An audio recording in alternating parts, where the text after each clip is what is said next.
creature with a bad case of kleptomania. He is under surveillance from a female spy bowerbird with a particularly beady eye. He builds this elaborate cradle or bower to show off his prowess and skills.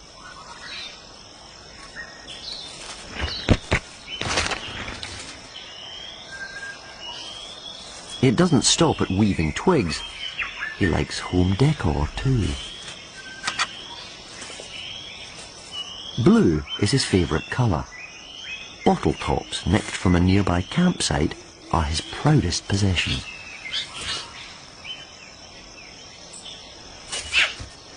He has an eye for detail too, placing them precisely for maximum visual impact. Stage set, it's time to begin his performance.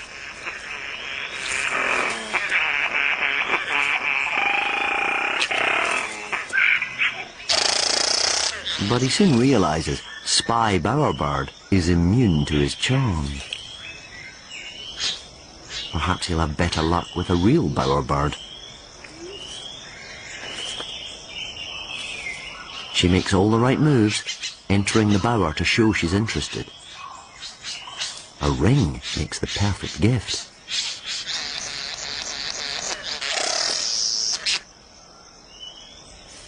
Not impressed? How about a bouquet of flowers?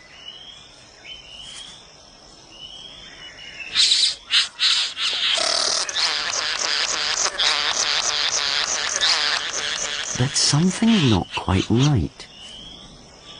The penny drops. He's been duped.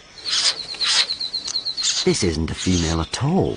It's a young male in disguise. And he's here to steal.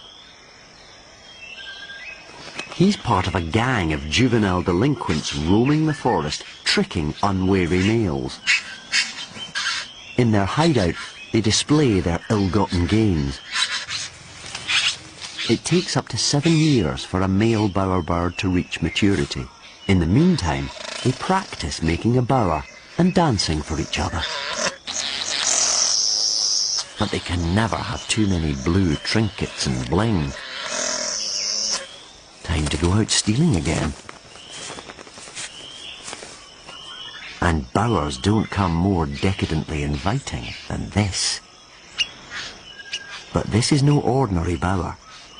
It's occupied by a male spy bowerbird and adorned with an irresistible array of blue treasure and jewel cameras, all perfectly placed to catch the thieves in the act.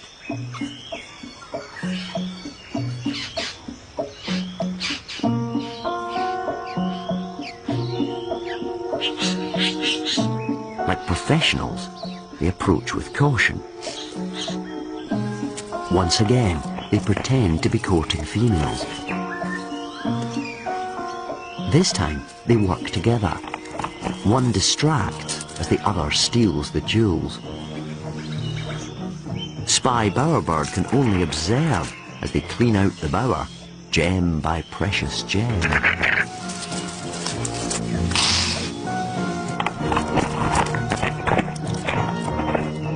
Back home with their stolen goods, they continue to practice their courtship techniques.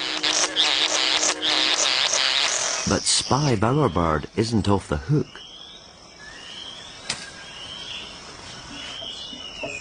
The male bowerbird who was their first victim needs to replenish his bower. Well, if you can't beat them, you may as well join them.